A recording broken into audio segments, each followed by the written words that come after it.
Ayan, so balik ulit tayo. So I'm Greg Sumilig, ako yung speaker niyo today. At 31 years old. Former OFW po ako. At ako po ay Associate Financial Planner and Financial Educator po dito sa ING at Executive Marketing Director na po. So, bakit ba kailangan natin ng financial literacy? So dito po hindi po tayo nagre-recruit, hindi rin po tayo networking. So dito po ay nagkakampi lang tayo financial literacy. Sa ngayon po, mayroon 12 almost 30 million po ang na-educate ng ING. So meron tayong 30 million family na kailangang ma-educate. Sabi nga dito, a global campaign for financial education. So why we teach financial literacy? Sabi nga, the role of money is changing. So sa unang panahon, 1976, mataas pang interest rate sa savings.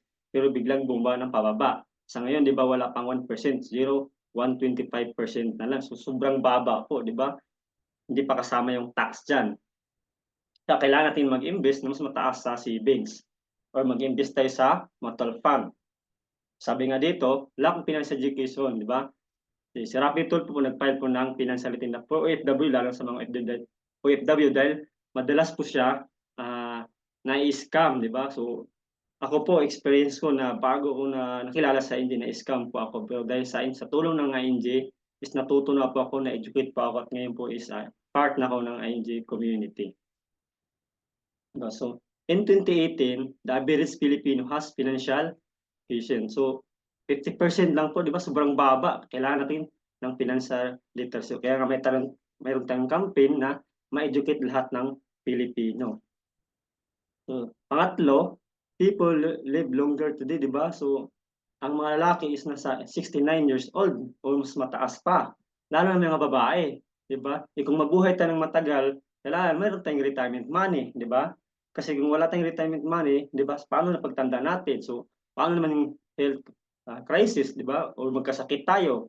Importante na mayroon tayong healthcare para in case na bigla tayong magkasakit, meron tayong magamit, lalo na pag may edad na tayo, doon lumalabas ang sakit.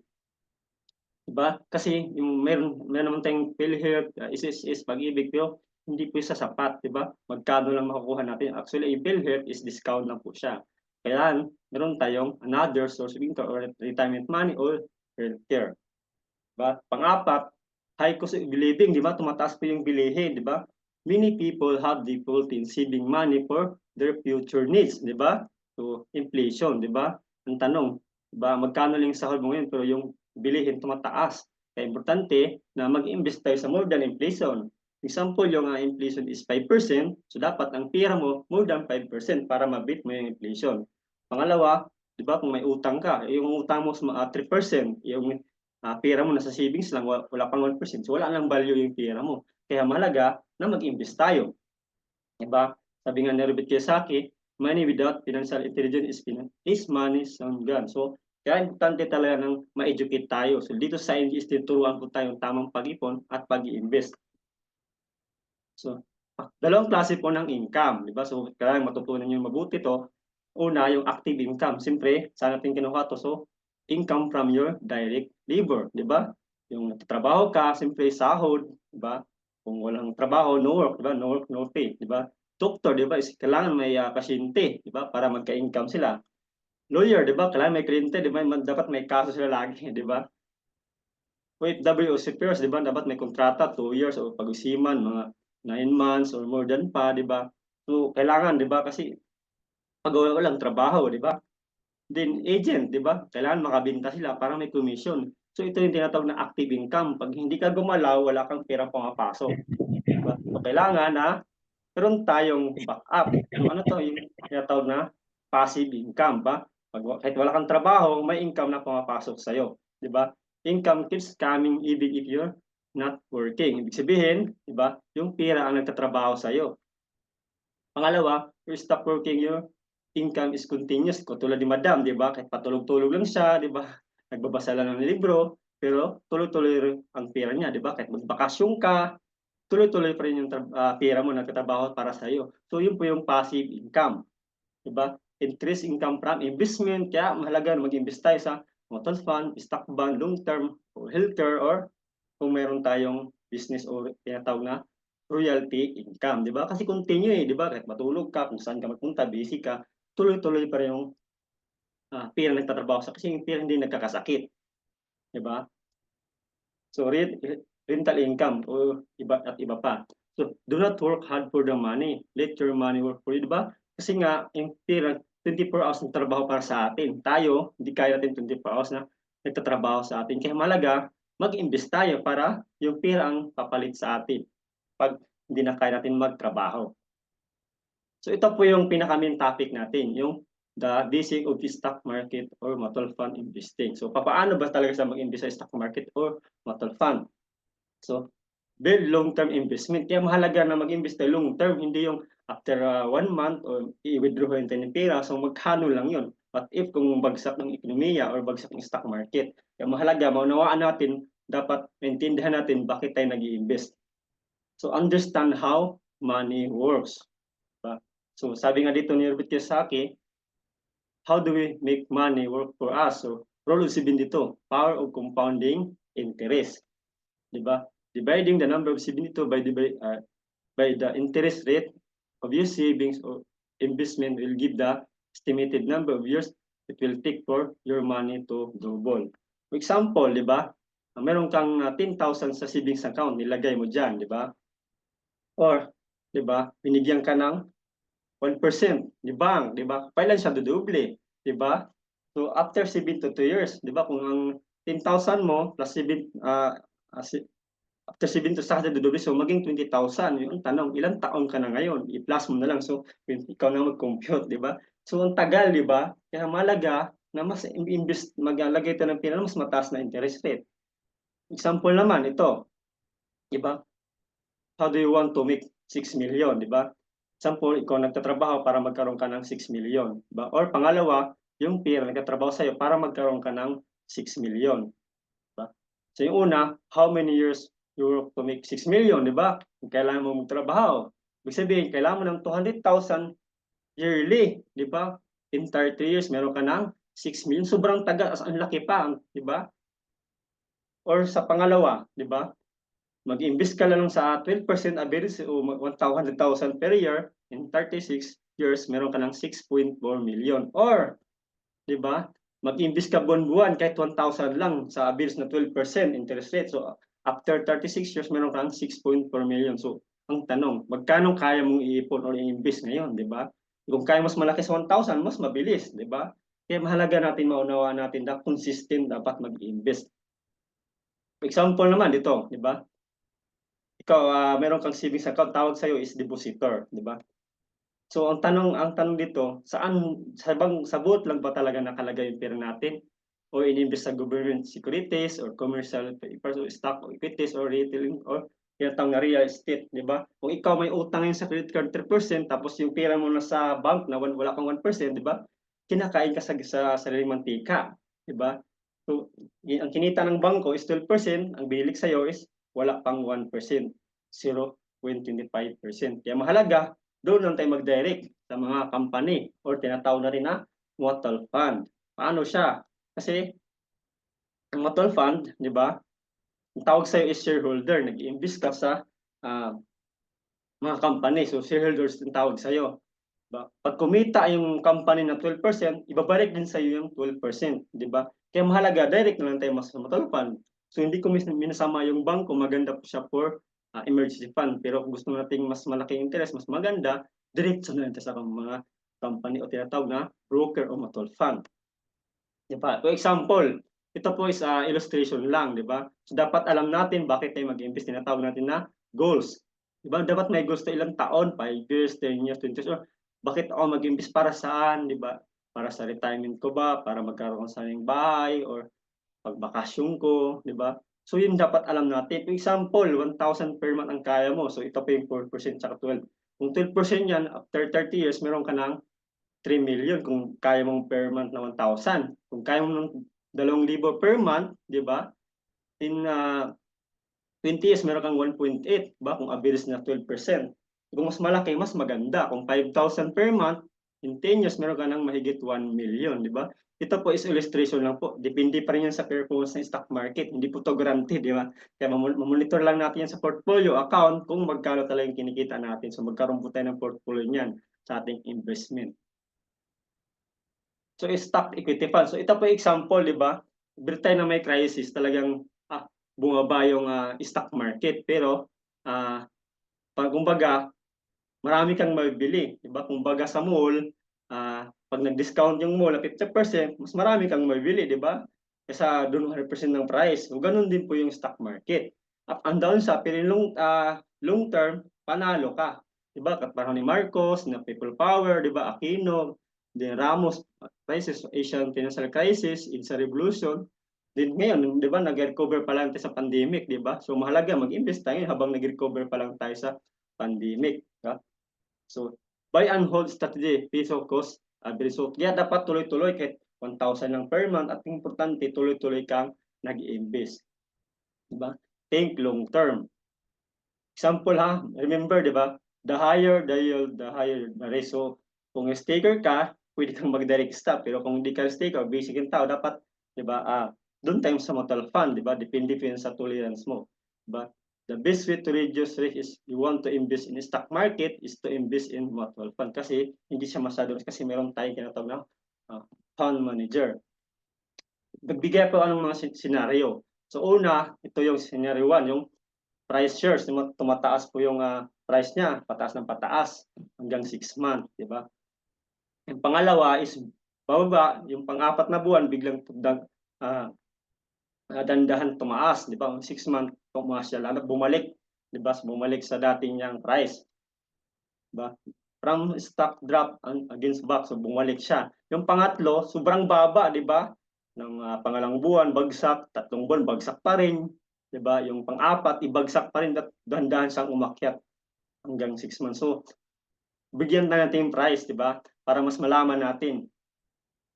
Pangalawa, ito yung sa 1,000 per month nag-i-invest ka. Sa unang buwan, nag-invest ka ng 1,000. So, nabili mo is sa price is 10. So, per share niya is 100 shares, 'di ba? Pangalang buwan, naging 12 pesos na at 12 pesos na at nabili kang shares is 83.33. Naging 14, yung pangatlong buwan, so 71.43 shares. Yung pang-apat, naging 16 peso, diba? So hanggang 6 months na, so naging 20 pesos na per share, or 50 shares na lang nabili mo, di ba? So example, di ba, i-total natin yan, di ba? Total share is 422.81. Dahil nga last price mo is nabili mo is 20 pesos, di ba? 8 times natin. So total is value na 8,456.20. So lahat ng na-invest mo is 6,000, 'di ba? I-ano natin, ibawas natin. So ang kinita mo, 'di ba? 2,456, 'di ba? So kahit 1,000 lang, 'di ba? Kumita ka pa rin. So pangalawang senaryo, 'di ba? Same ano pa rin, 1,000 per month. So sa first month, 'di ba, 10 pesos, tapos bilang bumaba, naging 7 na lang, 'di ba? So 142.90 shares na lang. 'Di ba yung pangatlong buwan, 5 pesos na lang, 'di ba? So 200 shares ang nabili mo. Yung umakyat unti-unti ng pang-apat na buwan, naging 6. So 166.70 shares. 'Di ba? Pang-lima naging 7, so 142.90. At yung pang-anim na buwan, bumalik sa 10, 'di ba? So 100 shares. So i-total natin, 'di ba? 852.50. So last share mo is 10, 'di ba? I-times natin, so, 8,525. So total contribution mo na investment is 6,000, ibawas natin. Kung kinita mo is 2,525, 'di ba? Mas malaki. O yung pangatlo naman, 'di ba? Same pa rin, 1,000 pa rin per month, 'di ba? So sa unang buwan, nga 10 pesos at pangalawang buwan bagsak, 'di ba? 4 na lang. Pang 250 shares. Yung pangatlo is 2 pesos na lang. So 500 shares ang nabili mo. So pang-apat, piso na lang, 'di ba? So 1,000 shares ang nabili mo. So umakyat pa unti, naging 2 pesos yung panglimang buwan. So 500 shares. So pang-anim, naging 5 pesos na lang. 200 shares, no? Umakyat pa unti-unti, 'di ba? Pero ang dami mong shares na bili. Bakit? Kasi ito yung ginsback na siya. Pero marami ka nang nabiling shares. Kaya yung total shares mo is 2,550. So, i-times natin sa 5 shares na pang-anim na buwan, total mo is 12,750. At ibawas natin sa contribution mo na 6,000, 'di ba? total kinita mo 6,750. So malaking kinita kasi bakit? Marami kang share na ang nabili. Kaya dapat kung mas mababa ang ano, mas dapat tayong bumili. So, yun po yung dapat na intindihin natin. So, may mga training po kailangan nyo mas manawaan nyo pa. So, ito naman po, di ba? Mutual fund, stock equity fund. Ito po yung full money from different investor, aggressive, di ba? Capital growth money generally invested on blue chip company. So, hindi po basta-basta pitsugin lang mga company. Nandiyan yung Jollibee, di ba? Nandiyan yung BPI, di ba? Nandiyan yung SM, Ayala. So, malaking company, hindi basta-basta. So, ikaw po, invest mo yun sa mga broker, full money, so mayroon fund manager, nag-invest para sa'yo. Pag kumita, ibalik generate lang, ganun lang po siya. Mamonitor mo lang sa portfolio at yung account mo. Ba? So, scam ba itong mutual fund? Bakit yung government o is nag-invest sa mutual fund, di ba? So, dapat may unuhaan natin na hindi scam yung mutual fund. So, paano ba siya mag-work? So, professional management, ibig sabihin, meron kang fund manager. Kumbaga, sa sasakyan, pasahero ka lang. May driver ka. Yung driver, kasi meron siyang license, siya po yung expert, siya magaling. Ikaw, kahit patulog-tulog ka, busy ka, may trabaho ka, kumikita pa rin yung pera kasi meron kang fund manager nag-invest para sa'yo. Kung sa high return, simple, di ba? Kasi, hindi yung pitsugin na company, pinag-imbisan ni fund manager, di ba? Low capital. So dati nung nag-start ako, kailangan ng 100,000. Pero ngayon, 1,000 na lang, di ba? Kahit sino pwedeng makapag-invest at minimum 20 pesos, pwede ka na mag-top up. And then instant diversification. So, minimum ting company, di ba, na naka-invest na yung pera mo, kahit malugi pa yung tatlo, meron ka pa rin 7. Safety and sound kasi meron kang portfolio, doon mo makikita yung investment mo, di ba? Monitor lagi natin. Hindi, wala tayong tax. Kasi pag mutual fund, walang sang tax pa. Kasi pag direct stock, dun may tax. Kaya maganda talagang mag-invest sa mutual fund. Di ba? At kagandahan, pag IG member tayo, pre-investment seminar. Diba? Zero entry fee. Kasi once na mag-direct tayo sa mga mutual fund company, may 2% o 3% na ikakaltas bawat mag-invest tayo. Pag sa ING tayo, wala. At libre pa yung seminar, continue pa. At meron pa mag-guide sa atin. So, yun po yung maganda dito sa ING. Kaya dapat mag-member po kayo kasi unlimited po yung seminar at yung coaching. So, tingnan mo, pag nag-invest ka pag nag-member ka sa ING, automatic investor ka na ng mutual fund. So, may mga 10 company dyan, nandiyung SM, Ayala, Jollibee, di ba? Makikita mo po yan pag mayroon tayong mga update. Diba? So, example, gusto kong mag-direct, mag-invest sa Jollibee, di ba? Kasi marami nagtatanong. So, dalawang klase po para makapag-invest sa Jollibee. Siyempre, franchise. So, minimum 30 million, minsan 50 million pa. Ang tanong, meron ba tayong amount na 30 million? Kung wala, din tayo sa pangalawa, maging shareholder na lang tayo. Kahit 1,000, pwede ka maging part owner ni Jollibee, di ba? Investor ka na. So, anong gusto, di ba, hindi lang tayo consumer, dapat uh, part owner tayo o shareholder tayo ng Jollibee, di ba? Kasi kung example, mahilig ka kumain sa Jollibee, di ba? Tapos gutom na gutom ka, tapos ang haba ng pila, mainis ka, di ba? Pero pag investor ka na Jollibee, shareholder ka, kahit mahabang pila, kahit gutom ka, okay lang kasi kumikita ka, di ba? So, hindi lang dapat tayo consumer, dapat maging shareholder tayo ni Jollibee. Di ba? So, type of mutual fund. So, ito po yung mutual fund, ibig sabihin conservative. So, para sa ipito, pero ito is 4 to 6% ang interest. So, nasa 1 to 2 years po lang sa ang shorting. So, ang ipito is nakalock na 5 years, pero ito is 1 to 2 years pa. So, di ba, yun po yung kasi nakahati po yun sa government at sa mga company. Kaya, nasa 4 to 6% lang po siya. Yung, hindi pa, sa bond fund, para sa government. So, ito pala yung nakahati sa government saka sa mga blue chip company. So, 12% o ito, 12% o 15, dyan po naglalaro dyan, di ba? 3 to 5 years naman siya. At gusto natin mas malaki, dito yung talagang diretso na sa company, sa mga blue chip. So, aggressive ang tawag dito type. So, 15, 12, minsan 18%, minsan nag-10%, nag-8. So, malaki siya kaya dun sa bond fund. Diba? Then 5 years or more, depende sa goal mo, di ba? Kaya makikita natin yan sa portfolio kung magkano ba dapat ang kinikita ng investment natin kasi magdepende po yan sa performance ng stock market. Diba? And then, once na mag-convert tayo ng ID, magkaroon tayo ng account o portfolio o portal, di ba? Diyan natin mamonitor yung soldibo natin, yung investment natin, kung magkano na kinikita natin investment natin. Then, plus sa benefits, once na nag-open ka ng account o may nag-member ka ng ING, meron ka pang kasama na 50,000 life insurance sa Fidelity. Plus, Everest Memorial, si Versus, yung pag may kumano tayo namatayan, di ba, pwedeng tawagan o mas may maka-discount tayo or mabilis po yung process. Then, once na maging birth, meron pa tayong 1,000 o 100,000 na accident insurance sa Manila Bankers. Pag OFW o international call, mas malaki kasi nasa 600,000, di ba? Pag vision card, gusto mo magpasalamin, libre na yung pens, ang babayaran mo lang yung lens. Cash, di ba, exclusive lang po siya sa mga member. Ito po ay para sa GCash, but so dito pinalagay yung commission, yung mga investment natin, pag nag-withdraw tayo, o pwede rin tayong mag-cash in dyan. Diba, kay Simbilia Center, yung mga pre-check-up, Domini Tools, ito naman po yung magkaroon tayo ng sariling website. Then, auto program, di ba? Gusto mong buuin ng brand nyo, bypass to middleman na siya, may discount ka.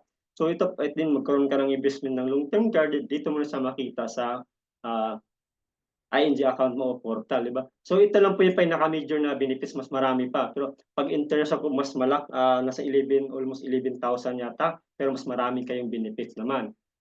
Pag international, nasa 6,000 po yung membership, pero nasa 50 plus yung benefits niya. So, depende po yan sa inyo. So, mas maganda kung international to, international ko, mas maraming benefits. Diba? So, people who are members ng MJ, sino ba yung mga member ng MJ? Siyempre, mga police, di ba? Mga militar. Ako, nakailang base na ako nasama na mag-talk doon sa Camp Crame, 3 beses na, di ba?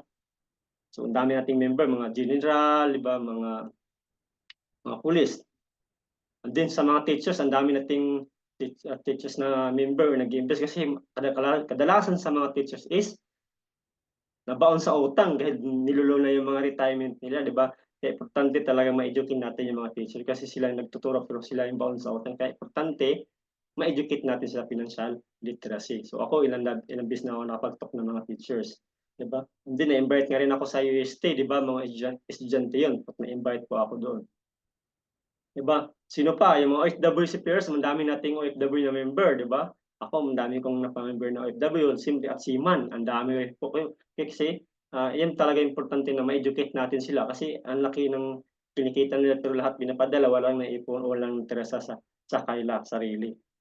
Kaya importante, matuto silang mag-ipon at mag-invest. Sino pa? Yung mga millennials, di ba? So, ang dami nating millennials. Actually, dito po sa office, meron tayong once a month na millennials na seminar. Kasi dati, nung ang dami pang millennials dito na mayroon kaming event, may palaro-laro pa yan. Pero ngayon, is seminar na lang siya. Di ba? Para sa mga millennials. Di ba? So, bypass the middleman. Bakit maganda mag-member sa ING? Kasi bypass to middleman, access ka na sa mga kaparte ng ING. Wala nang middleman. So, wala tayong kinikita. Wala kaming kikitain sa mga nag-member. Kasi direct mo sa ING yan, di ba? Is lahat tayo member ng ING. Bypass na. So, wala nang dalaan ng insura, agent, di ba? Diretso na maka-discount access, di ba? Kung ano may mga partner ni ING. So, invest mutual fund, healthcare insurance, marami po tayong kapartner. But kung gusto nyo mutual fund, marami tayong kapartner at mayroon tayong mga training at saka update. At zero entry fee pa tayo. Diba? So, yun po yung maganda sa NG. Diba? Imbes na mapunta sa commission sa agent is mapunta sa atin as a discount. At libre SIM nyo. So, sabi nga dito, if you are born poor is not your mistake. But if you die poor, it's your mistake. Sabi nga ni Bill Gates, diba? Yung malaga, diba? Hindi mo kasalanan ng pinak na mahirap, but kasalanan din mamatay na mahirap. Kaya importante ngayon is mag-invest tayo para lahat tayo umaman. So sa mga na umatin nyo po ngayon, so pwede nyo ikausapin yung mga nag-invite sa inyo para mag-guide po kayo paano mag-start dito sa ING.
So yan lang. Maraming salamat sa pakinig, 'di ba? Sana marami kayong natutunan.